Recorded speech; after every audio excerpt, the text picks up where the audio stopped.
பார்வதீபதையே ஹர மகாதேவா. தென்னாடுடைய சிவனே போற்றி, எந்நாட்டவர்க்கும் இறைவா போற்றி.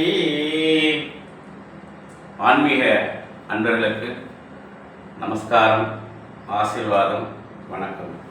எல்லாம் அல்ல குருவின் அனுகிரகத்தாலும் இறைவனின் ஆசீர்வாதத்தாலும் ஆன்மீக சிந்தனையை பார்த்துட்டு இருக்கோம். அதில் குருவை பற்றி பார்ப்போம்.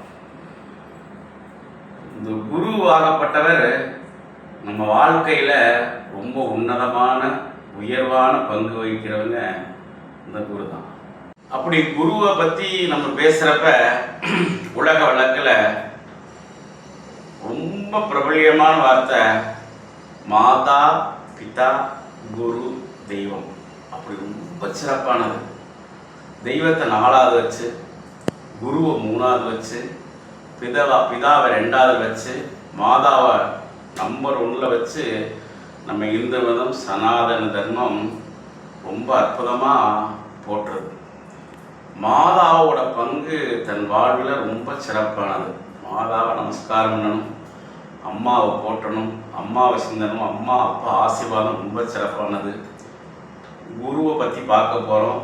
தெய்வம் நம்மெல்லாம் பார்க்க வேண்டிய அற்புதமான கருணை கடல் தெய்வம். இந்த மாதா பிதா குரு தெய்வத்தில் அப்படியே மாற்றி பார்ப்போமே. அப்படி பார்த்தோம்னு வச்சுக்கோங்களேன், மாதா, அதுக்கு மேலே பிதா, அதுக்கு மேலே குரு, அதுக்கு மேலே தெய்வம். இப்படி ஒரு பார்வை பார்த்தோம்னு வச்சுக்கோங்களேன். தன் வாழ்க்கையில் மாதாவால் நம்ம பிறக்கிறோம், அம்மா தான் நம்ம பிறக்கிறாங்க. பிறந்து ஒரு கொஞ்ச நாளைக்கு ஒரு 5 வருஷம் 10 வருஷம் அம்மாவோட அரவணைப்பில் நம்மெல்லாம் இருப்போம். அடுத்தாப்புல பிதா நமக்கெல்லாம் இன்றைக்கும் ஆகர்ஷண சக்தியாக, நமக்கெல்லாம் ஹீரோவா, நம்மெல்லாம் பார்த்தோன்னு முதல்ல குழந்தை பிறகு வியந்து போகிற ஒரு அற்புதமான மனிதர் யார் இருக்கா அப்படின்னா பிதா. அப்புறம் மாற்று தெய்வமே இல்லை. அடுத்து 3வது குரு, 4வது தெய்வத்தை பார்ப்போம்.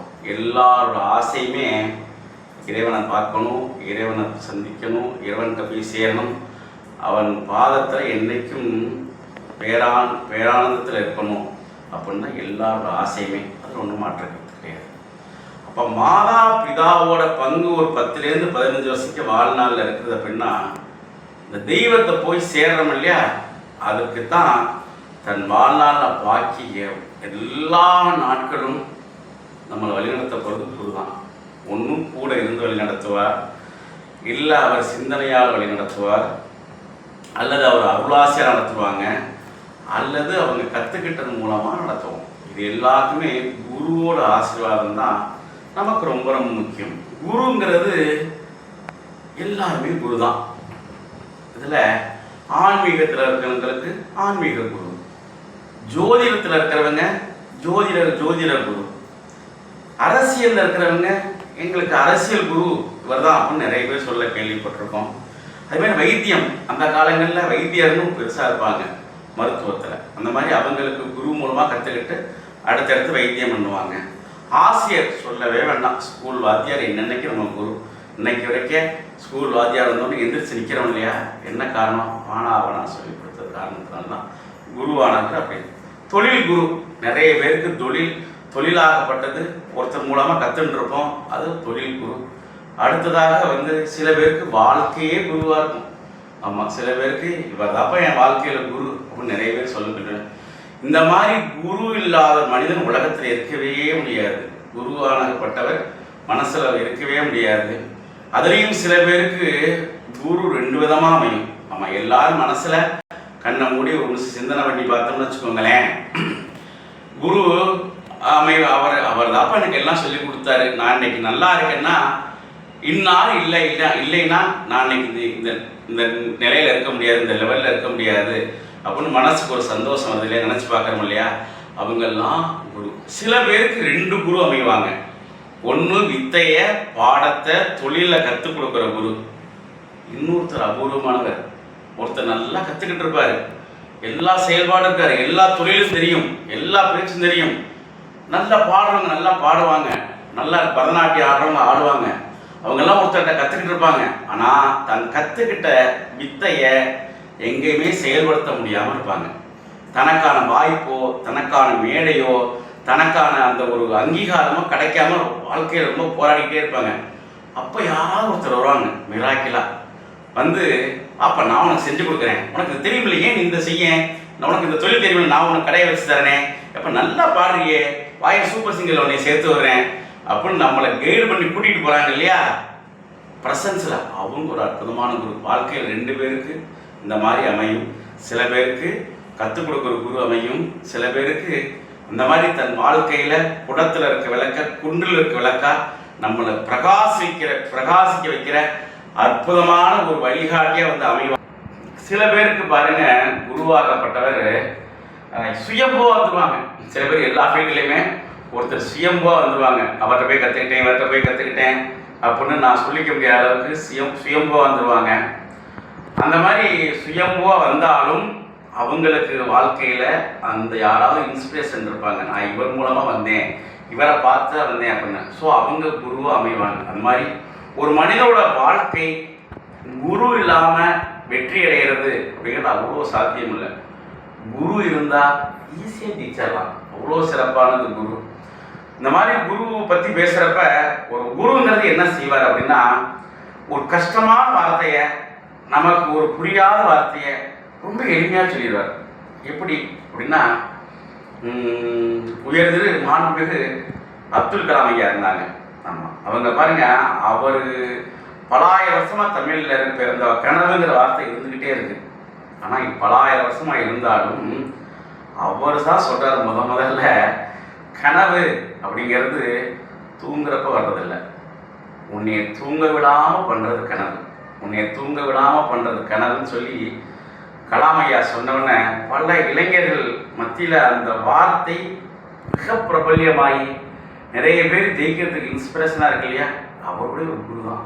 இந்த மாதிரி எந்த ஒரு வார்த்தை நம்மளை ஜெயிக்க தூண்டுதோ, எந்த ஒரு உபதேசம் நம்மளை ஜெயிக்கிறதுக்காண்டி வழிநடத்துறதோ, எந்த ஒரு வழி வாழ்க்கைக்கு நமக்கு ஒரு வார்த்தை பயன்படுதோ, ஒரு சொல் பயன்படுதோ, ஒருத்தரோட வழிகாட்டுதல் பயன்படுதோ, அவங்க எல்லாம் நமக்கு குருவாக எடுத்துக்கணும் அப்படின்னு அடியனோட கருத்து. அது மட்டும் இல்லாமல் இப்போ நான் சொன்னேன் 2 குருன்னு சொன்னேன். ஒருத்தர் வந்து சொல்லி கொடுக்குறவங்க, ஒருத்தவங்க வந்து அந்த நமக்கு தெரிஞ்ச வித்தையை உலகத்துக்கு காட்டுறவங்க. இப்படி 2 குரு சொன்னேன் இல்லையா.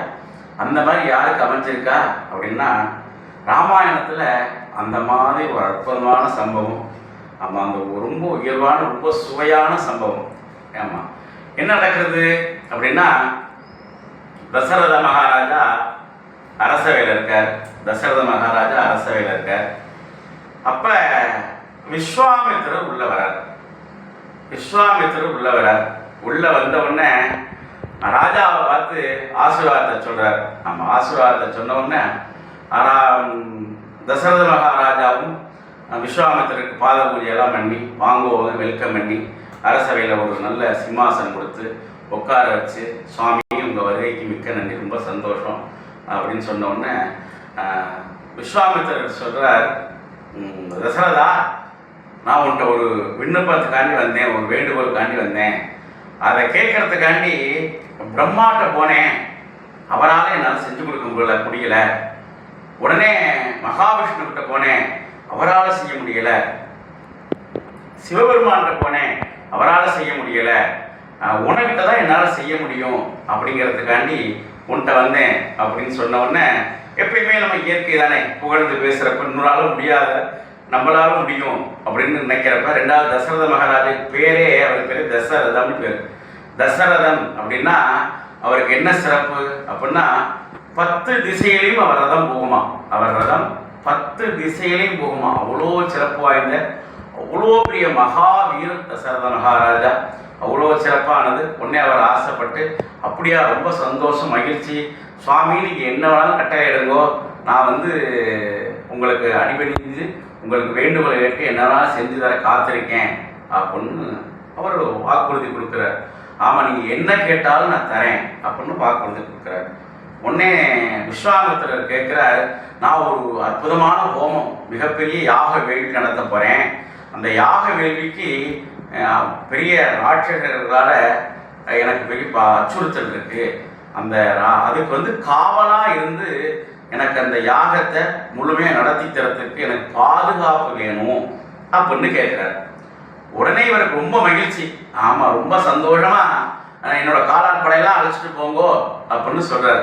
இல்லை இல்லை, எனக்கு அதெல்லாம் வேண்டாம் அப்படிங்கிறார். சரி, குதிரைப்படை யானைப்படையெல்லாம் அழைச்சிட்டு போங்கோ, அதெல்லாம் வேண்டாம் அப்படின்னு சொல்றாரு. உடனே அவருக்கு ரொம்ப சந்தோஷம், நம்மளே கூப்பிடுறாரு உங்களுக்கு அப்படின்ட்டு, நானே புறப்பட்டு வரேன், உங்களுக்கு எல்லாம் நடத்தி தரேன், சிறப்பாக காவல் காத்து தரேன் அப்படிங்கிறார். அதெல்லாம் வேண்டாம் அப்படின்னோடனே அப்புறம் என்னதான் சாமி வேணும் அப்படின்னு கேட்குறாரு. உடனே புத்தன் ராமபிரான் பாடசாலை முடிச்சுட்டு வந்திருக்கேன், அவனை எனக்கு அனுப்பிச்சு வை அப்படின்ன உடனே அப்படியே ஒரு மயக்கம் போட்டு டம்மன் வந்துடா. உடனே எழுப்பி விட்டு, சாமி அவன் சின்ன பாலகன், சின்ன பையன், அங்கே காட்டில் ராட்சசெல்லாம் வருவாங்க, அவரால் என்ன செய்ய முடியும் அப்படின்னு கேட்குறான். இல்லை இல்லை, நீ அனுப்பிச்சு விடு, நான் பார்த்துக்கிறேன். இல்லை சுவாமி, அவனுக்கு சரியாக தூங்கி பழக்கம் இல்லை, அவன் அம்மா கையெல்லாம் சாப்பிட்ருக்காது, தனியாக சாப்பிட்டு பழக்கம் இல்லை, வெளியிலலாம் போய் பட்னியாக கிடந்து பழக்கம் இல்லை அப்படின்னு சொல்கிறாரு. இல்லை இல்லை, நீ அனுப்பிச்சு விடு, எனக்கு அவன் தான் ராமர் தான் வேணும் அப்படிங்கிறான்.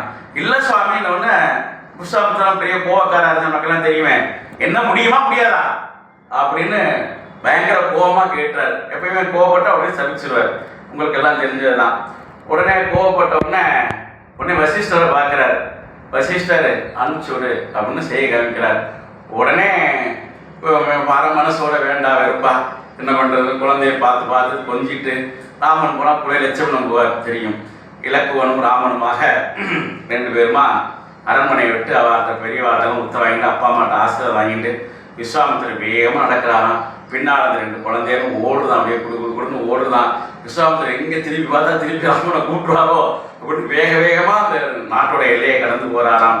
குழந்தைகள் 2 வேக வேகமாக ஓடி போகிறதான். அதுக்கப்புறம் அவர் காட்டுக்கு போனதும் யாகத்தில் எல்லாம் காத்து கொடுத்ததும், அதுக்கப்புறம் சீதாதேவியை கல்யாணம் பண்ணதும், திருப்பி எல்லா அதுவும் ராமாயணம் எல்லாம் தெரிஞ்சுதான். இருந்தாலும் இந்த 2 குருவுக்கான உதாரணமாக சொல்ல வந்தேன். இந்த வசிஷ்டர்கிறவர் எல்லா வித்தையும் சொல்லி கொடுத்தாலும் ராமனை முதல்ல வில்லெடுத்து மிகப்பெரிய பராக்கிரம வீரன் ஆமாம் அப்படின்னு காமிச்சது உலகத்துக்கு. ராமனுக்கு சீதாதேவியை கல்யாணம் பண்ணி வச்சது, இந்த மாதிரி அனைத்து நன்மையும் ராமாயணத்தில் ஒன்று நடந்திருக்கு. அப்படின்னா இந்த 2வது வழிகாட்டுதல் அந்த விஸ்வாமித்திர குருவால் நடத்தினதான் எல்லாமே.